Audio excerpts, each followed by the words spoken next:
R your internet school চ্যানেলে তোমাদের সকলকে স্বাগত। তো আজকে আমরা ক্লাস 7-এর রায়ান মার্টিন কোশ্চেন ব্যাংক অনুসারে মডেল সেট 8 এর প্রশ্নগুলোর সমাধান করব। তো দেরি না করে চলো ভিডিওটা শুরু করা যাক। তো প্রথমে বলেছে 1 ইবন বতুতা কোন সুলতানের রাজত্বকালে ভারতবর্ষে এসেছিলেন? Option A Qutubuddin Aibak, option B Alauddin Khalji, option C Mohammad bin Tughlaq, option D Ghiyasuddin. সঠিকটা হচ্ছে অপশান সি মোহাম্মদ বিন তুগলক। তারপর 2 বাবর আফগানদের বিরুদ্ধে কোন যুদ্ধ করেন? অপশান এ পানিপথের প্রথম যুদ্ধ, অপশান বি পানিপথের দ্বিতীয় যুদ্ধ, অপশান সি খানুয়ার যুদ্ধ, অপশান ডি ঘরগড়ার যুদ্ধ। সঠিকটা হচ্ছে অপশান ডি ঘরগড়ার যুদ্ধ। তারপর 3 আকবর চিতোর জয় করেন?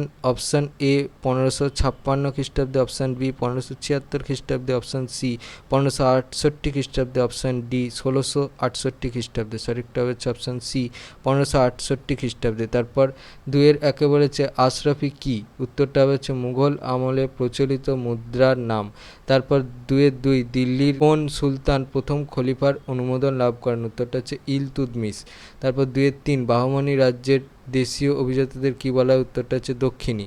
তারপর 2 হিমুকে ছিলেন? উত্তরটা হচ্ছে আদিল শাহের সেনাপতি। তারপর 3 বলেছে সত্য না মিথ্যা নির্ণয় করো। এটা বলেছে জাহাঙ্গীরের রাজত্বকালে মোগলরা কান্দাহারের ওপর নিয়ন্ত্রণ হারায়, এটা হবে মিথ্যা। তারপর 3 বলেছে রাঠোর যুদ্ধ সংগঠিত হয় 1779 খ্রিস্টাব্দে, এটা হবে মিথ্যা। তারপর 3 বলেছে সঙ্গম বংশের শ্রেষ্ঠ রাজা ছিলেন দ্বিতীয় দেবরায়, এটা হবে সত্য। তারপর 4 বলেছে ইক্তা ব্যবস্থার পরিবর্তে যে ব্যবসা প্রচলিত ছিল তাকে বলা হয় মুক্তি, এটা হবে মিথ্যা। তারপর 4 বলেছে কস্তম্ভের সঙ্গে খস্তম্ভ মেলাও। কস্তম্ভে 1 বলেছে আবুল ফজল, 2 বলেছে রাজা গণেশ, 3 বলেছে প্রতাপাদিত্য। খস্তম্ভে এতে বলেছে বাংলা, বিতে বলেছে বারোভূঁইয়া, সিতে বলেছে আইনি আকবরী। তাহলে 1 সি, 2 এ আর 3 বি হবে। তারপর 5 বলেছে নিচের বিবৃতিগুলি সঠিক ব্যাখ্যাটি নির্বাচন করো। 1 নম্বর বিবৃতিটা বলেছে ভারতবর্ষে ইসলামীয় সংস্কৃতি ও ভারতীয় সংস্কৃতি মিশে গিয়েছিল। ব্যাখ্যা 1 মুসলমান শাসকরা জোর করে ভারতবর্ষে ইসলামীয় সংস্কৃতি চাপিয়ে দিয়েছিল। ব্যাখ্যা 2 ভারতীয়রা সাদরে ইসলামীয় সংস্কৃতি গ্রহণ করেছিল। ব্যাখ্যা 3 অনেক দিন ধরে পারস্পরিক সহাবস্থান বজায় ছিল। সঠিক ব্যাখ্যাটা হচ্ছে ব্যাখ্যা নম্বর 3, অনেক দিন ধরে পারস্পরিক সহাবস্থান বজায় ছিল। তারপর 2 নম্বর বিবৃতিটা বলেছে মোগল সম্রাট বাবর প্রশাসনের দিকে নজর দেননি। ব্যাখ্যা 1 বাবর বীর যোদ্ধা হলেও প্রশাসনিক দক্ষতা তার ছিল না। ব্যাখ্যা 2 যুদ্ধ বিগ্রহে তার শাসনকাল কেটেছিল। ব্যাখ্যা 3 তার বিশ্বস্ত বৈরাম খান যাবতীয় প্রশাসনিক কাজ করে দিতেন। সঠিক ব্যাখ্যাটা হবে ব্যাখ্যা নম্বর 2 যুদ্ধ বিগ্রহে তার শাসনকাল কেটেছিল। তারপর 6 খানুয়ার যুদ্ধ কেন ধর্মীয় যুদ্ধ ছিল না?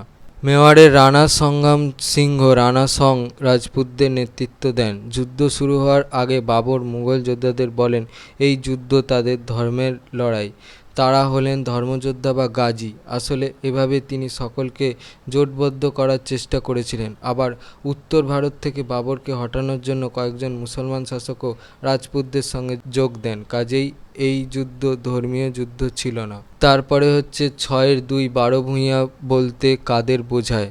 জাহাঙ্গীরের আমলে বাংলার বিদ্রোহী জমিদারদের একসঙ্গে বারোভূঁইয়া বলা হতো। বারোভূঁইয়া বলা হলেও প্রকৃতপক্ষে এদের সংখ্যা ছিল 12-র অনেক বেশি। এদের মধ্যে কয়েকজন ছিলেন ঈসা খাঁ ও তার পুত্র মুসা খাঁ, সোনারগাঁও কেদার রায়, শ্রীপুর প্রতাপাদিত্য, যশোর কুল্লা উসমান খাঁ, শ্রীহট্ট মজলিস কুতুব, ফরিদপুর রামচন্দ্র, বাখরগঞ্জ জেলার বাফলা, অনন্ত মাণিক্য, নোয়াখালী প্রমুখ। 6-3 মোগল শাসন ব্যবস্থায় সুবা প্রশাসনের পরিচয় দাও। মোগল আমলে প্রদেশকে বলা হতো সুবা আর প্রদেশ বা সুবার শাসনকর্তাকে বলা হতো সুবাদার। আকবরের আমলে সুবার সংখ্যা ছিল 15টি। তারপর 6-4 সিজদা ও পাইবাস বলতে কি বোঝো? রাজকীয় ক্ষমতা জাহির করার জন্য গিয়াসুদ্দিন বলবান সিজদা ও পাইবাস নামক পারসিক রীতি চালু করেছিলেন। সম্রাটের সামনে নতজানু হয়ে শ্রদ্ধা নিবেদন করাই ছিল সিজদা, আর সম্রাটের পদযুগল চুম্বন করা, তবে কার্যত তা সিংহাসন চুম্বনের মধ্যেই সীমাবদ্ধ থাকত। পরে হচ্ছে 6-5 সুলহ-ই-কুল কি? পট হিন্দু প্রধান ভারতবর্ষে সুবিশাল সাম্রাজ্য গঠন ও তার স্থায়িত্ব রক্ষার জন্য আকবর সুলহ-ই-কুল নীতি গ্রহণ করেন। সুলহ-ই-কুলের অর্থ, সুলহ-ই-কুল এর অর্থ হলো পর পরধর্ম সহিষ্ণুতা। এই নীতি অনুযায়ী যে কোনো ধর্মের মানুষই স্বাধীনভাবে নিজ নিজ ধর্মাচরণ করতে পারবেন। রাষ্ট্র কারো প্রতি পক্ষপাত করবে না। দিন-ই-ইলাহি প্রবর্তন। সুলহিকুল নীতির বাস্তবায়ন হিসাবে আকবর দিন-ই-ইলাহি প্রবর্তন করেন। 6 সুলতানি ও মোগল যুগে দেশের ভেতরের বাণিজ্য কিরকম ছিল? জন্য এই উত্তরটা লিখলে হবে। মধ্যযুগে দেশের ভেতরে দু ধরনের বাণিজ্য চলত। এক, গ্রাম ও শহরে বাণিজ্য। গ্রাম থেকে জনবহুল শহরগুলোতে কম দামি কিন্তু পরিমাণে বেশি জিনিসপত্র পাঠানো হতো। এগুলির মধ্যে থাকতো নানা ধরনের খাদ্যশস্য, খাবার তেল, ঘি, আনাজ, ফল, লবণ ইত্যাদি। দুই শহরের মধ্যে বাণিজ্য। এক শহর থেকে অন্য শহরে পাঠানো হতো দামি ও শৌখিন জিনিসপত্র, যেমন দামি মদ, সূক্ষ্ম মসলিন বস্ত্র ইত্যাদি। 7 সুরাট ও মছলিপট্টনম কেন বিখ্যাত? যুগে পশ্চিম ভারতে আরব সাগরের কাছাকাছি তাপ্তি নদীর তীরবর্তী সুরাট ভারতের সবচেয়ে বড় বাণিজ্য কেন্দ্র হয়ে ওঠে। বাণিজ্যে সমৃদ্ধ সুরাট ছিল পারস্য উপসাগরের ওরমুজ হয়ে পশ্চিমে যাওয়ার প্রবেশদ্বার। পর্তুগিজ, ওলন্দাজ এবং ইংরেজরা সেখানে অনেক কলকারখানা ও দুর্গ তৈরি করেছিল। সুরাট ছিল একটি মূল বহির্বাণিজ্য কেন্দ্র, যেখান থেকে জলপথ ধরে মিশরে বাণিজ্য চলত। অন্ধ্র উপকূলে কৃষ্ণা নদীর অববাহিকায় মছলিপট্টনম অবস্থিত। এই বন্দর ও বাণিজ্য কেন্দ্রে আগত ইউরোপীয় বণিকদের ওপর গোলকুন্ডার শাসকরা নানা বিধিনিষেধ জারি করে নিজেদের কর্তৃত্ব বজায় রাখতে চাইতেন। শেষ পর্যন্ত 1686 থেকে 87 খ্রিস্টাব্দে মোগল সম্রাট ঔরঙ্গজেব মছলিপট্টনম দখল করে। মছলিপট্টনম ছিল দক্ষিণ ভারতের একটি অন্যতম বন্দর, যেখান থেকে ইউরোপ ও এশিয়ার বিভিন্ন দেশে সমুদ্রপথে বাণিজ্য চলত। 7 সুলতান রাজিয়ার কৃতিত্ব আলোচনা করো। কৃতিত্ব: 1 শান্তি প্রতিষ্ঠা। সিংহাসনে বসেই রাজিয়া চারদিকের বিশৃঙ্খলা দূর করে শান্তি প্রতিষ্ঠায় উদ্যোগী হন। 2 দক্ষ শাসন পরিচালনা। রাজকার্য পরিচালনা করা, নিয়মিত দরবারে উপস্থিত থেকে অভাব অভিযোগের নিষ্পত্তি করা, ঘোড়ার পিঠে চড়ে যুদ্ধ পরিচালনা করা ইত্যাদি সমস্ত কাজেই তিনি পুরুষের সমান দক্ষতা দেখান। তিনি নিজ মুদ্রায় সুলতান শব্দটি ব্যবহার করতেন। 3 অভিজাতদের ক্ষমতা হ্রাস। রাজিয়া 40 চক্র বা বন্দেগান-ই চিহলগানি নামে তুর্কি অভিজাতদের ক্ষমতা খর্ব করতে উদ্যোগী হয়েছিলেন। 7 আলাউদ্দিন খলজির বাজারদর নিয়ন্ত্রণ ব্যবস্থা সম্পর্কে লেখো। আলাউদ্দিন খলজির সংস্কারগুলির মধ্যে সবচেয়ে গুরুত্বপূর্ণ ছিল বাজারদর নিয়ন্ত্রণ বা মূল্য নিয়ন্ত্রণ ব্যবস্থা। আলাউদ্দিনের বাজারদর নিয়ন্ত্রণ। পৃথক বাজার গঠন। আলাউদ্দিন বিভিন্ন ধরনের দ্রব্যের জন্য 4টি বাজার গঠন করেন। এগুলি হলো কৃষিপণ্য বাজার, মান্ডি, বস্ত্র ও নিত্য প্রয়োজনীয় দ্রব্যের বাজার, সেরা-ই-আদল, কেন্দ্রীয় বাজার, দাস ও পশু বাজার। দ্রব্যমূল্য তালিকা। প্রজারা যাতে সঠিক দামে দ্রব্য ক্রয় করতে পারে তার জন্য আলাউদ্দিন দ্রব্যমূল্যের একটি তালিকা প্রকাশ করেন। শান্তির ব্যবস্থা। কোনো ব্যবসায়ী নির্দিষ্ট ওজন থেকে যতটা পরিমাণ দ্রব্য কম দিত ততটা পরিমাণ মাংস সেই ব্যবসায়ীর দেহ থেকে কেটে নেওয়া হতো। কোনো ব্যবসায়ী নির্দিষ্ট দামের অতিরিক্ত অর্থ নিলে কঠোর শাস্তি ব্যবস্থা করা হতো। রেশন ব্যবস্থা। দুর্ভিক্ষের সময় আপৎকালীন ব্যবস্থা হিসেবে আলাউদ্দিন রেশনের ব্যবস্থা রেখেছিলেন, যদিও তার আমলে দিল্লিতে কোনো দুর্ভিক্ষ ঘটেনি। কর্মচারী নিয়োগ। আলাউদ্দিন বাজারদর ব্যবস্থা দেখাশোনা করার জন্য দেওয়ান-ই-রিয়াসত ও সাহানাই-ই-মান্ডি নামে উচ্চপদস্থ কর্মচারী নিয়োগ করেন। সাহানার দপ্তরে প্রতিটি দোকানি ও বণিকের নাম নথিভুক্ত করা হতো। 3 মোগল সম্রাট আকবরের রাজপুত নীতির পরিচয় দাও। মোগল আকবর উপলব্ধি করেছিলেন যে রাজপুতদের সহযোগিতা ছাড়া মোগল সাম্রাজ্যকে সুদৃঢ় করা সম্ভব নয়। তাই তিনি সুসম্পর্ক স্থাপনের মাধ্যমে রাজপুতদের আনুগত্য লাভ করে মোগল শাসনকে ভারতীয় চরিত্র দিতে চান। আকবরের রাজপুত নীতি।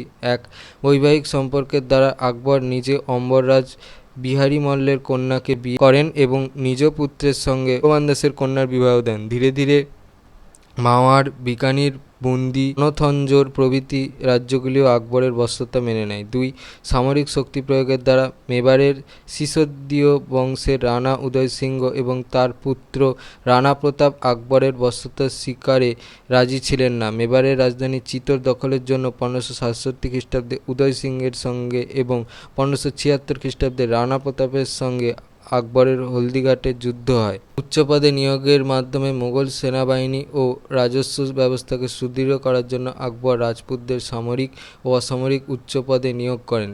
4 ধর্মীয় সমন্বয় স্থাপনের মাধ্যমে রাজপুতদের মিত্রতা লাভের উদ্দেশ্যে আকবর জিজিয়া ও তীর্থকর সম্পূর্ণ বাতিল করার পাশাপাশি রাজপুতদের নানা ধর্মীয় অনুষ্ঠানে যোগ দিতেন। ফলাফল, আকবরের রাজপুত নীতির ফলশ্রুতি হিসেবে রণনীপুর রাজপুত জাতি মোগল সাম্রাজ্যের অন্যতম প্রধান স্তম্ভে পরিণত হয়। 7-4 টিকালেখ জায়গিরদারি ব্যবস্থা। গঙ্গা সাম্রাজ্যের বৃহত্তর অংশের ভূমি রাজস্ব আদায়ের জন্য সরকার নির্বাচিত ব্যক্তিকে যে পরিমাণ জমি হস্তান্তর করত তা ছিল জায়গির, আর এই জায়গির ভোগকারী পরিচিত ছিলেন জায়গিরদার নামে। বিভিন্ন রূপ।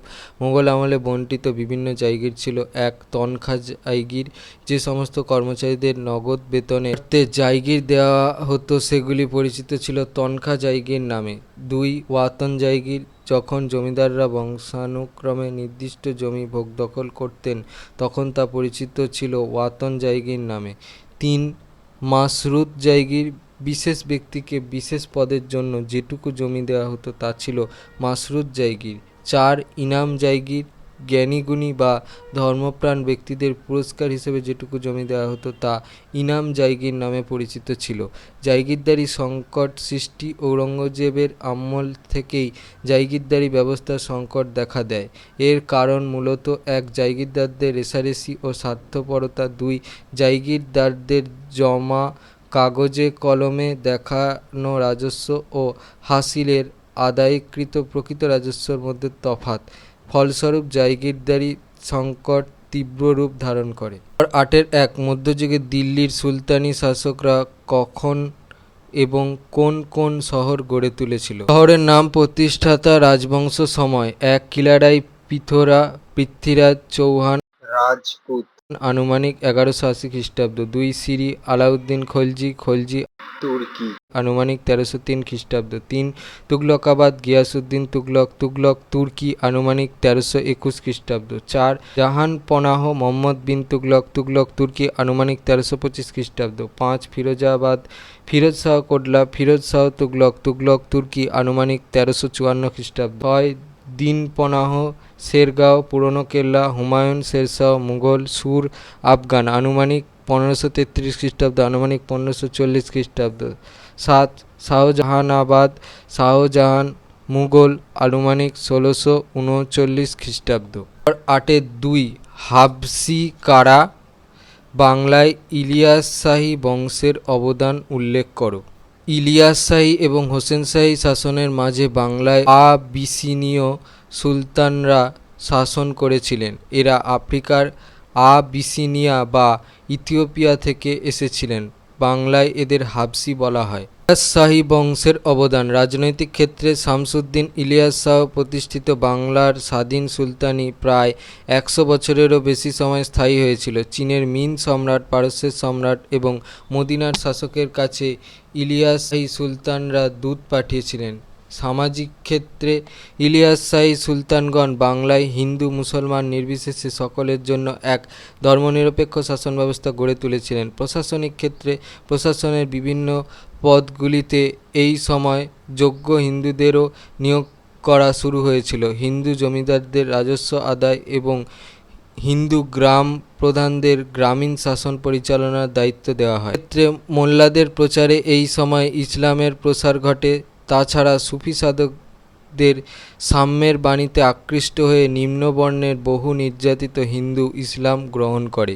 সাংস্কৃতিক ক্ষেত্রে ইলিয়াস শাহী যুগের উল্লেখযোগ্য স্থাপত্যকীর্তি ছিল গৌড়ের পান্ডুয়ার আদিনা মসজিদ, লোটন মসজিদ, তাঁতিপাড়া মসজিদ প্রভৃতি। এ যুগেই চণ্ডীদাস রচনা করেন শ্রীকৃষ্ণ কীর্তন কাব্য, কৃত্তিবাস ওঝা রচনা করেন শ্রীরাম পাঁচালী কাব্য, আর মালাধর বসু রচনা করেন শ্রীকৃষ্ণ বিজয় কাব্য। 8-3 শের শাহের শাসন ব্যবস্থার পরিচয় দাও। মাত্র 5 বছরের রাজত্বকালে শাসনক্ষেত্রে এক প্রতিভার পরিচয় রাখেন। শাসন পরিচালনা ও রাজস্ব ব্যবস্থায় তিনি কিছু উল্লেখযোগ্য পদক্ষেপ নেন।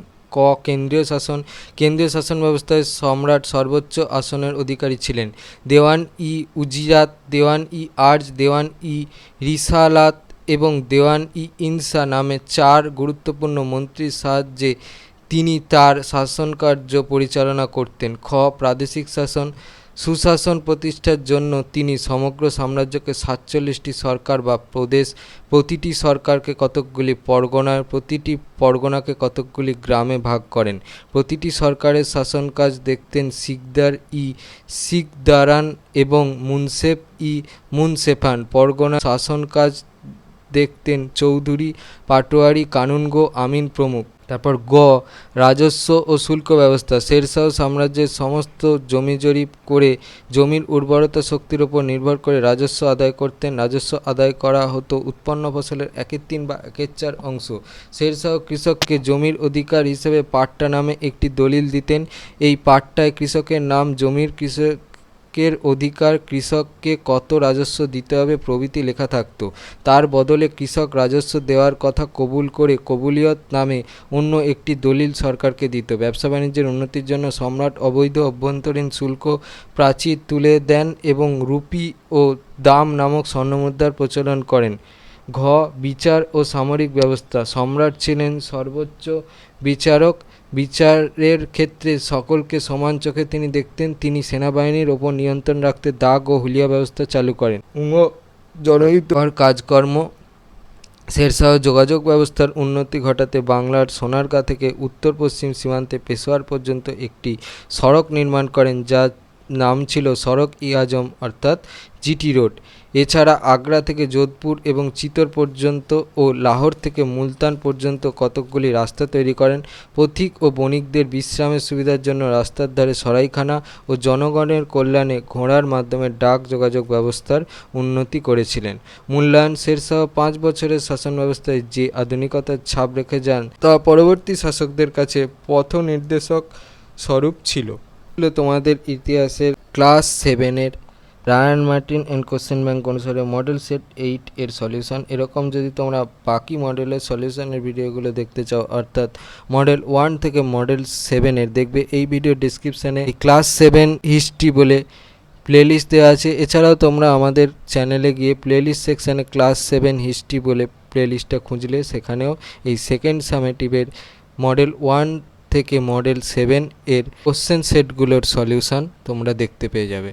তোমাদের যদি এই ভিডিওটা ভালো লেগে থাকে তাহলে ভিডিওটাকে অবশ্যই লাইক করে দাও এবং আমাদের চ্যানেলটাকে অবশ্যই সাবস্ক্রাইব করে দাও। এই ধরনের ভিডিও নোটিফিকেশান যদি পেতে হলে আমাদের চ্যানেলটাকে সাবস্ক্রাইব করার পাশাপাশি পাশে থাকা বেল আইকনে গিয়ে অবশ্যই ক্লিক করে দাও, যাতে করে ভিডিও আপলোড হওয়ার সাথে সাথে তোমরা তার নোটিফিকেশান পেয়ে যাও। আর দেখবে ভিডিও ডিসক্রিপশানে আমাদের টেলিগ্রাম এবং হোয়াটসঅ্যাপ গ্রুপের লিঙ্ক দেওয়া আছে, সেখানে তোমরা জলদি জয়েন হয়ে যাও। এই সমস্ত কোশ্চেন অ্যান্সারের সলিউশনের পিডিএফ এবং অন্যান্য সাজেশনের ফ্রি পিডিএফগুলো জলদি কালেকশান করার জন্য। তো আজকের মতো ভিডিওটা এই পর্যন্তই, দেখা হচ্ছে পরবর্তী ভিডিওতে।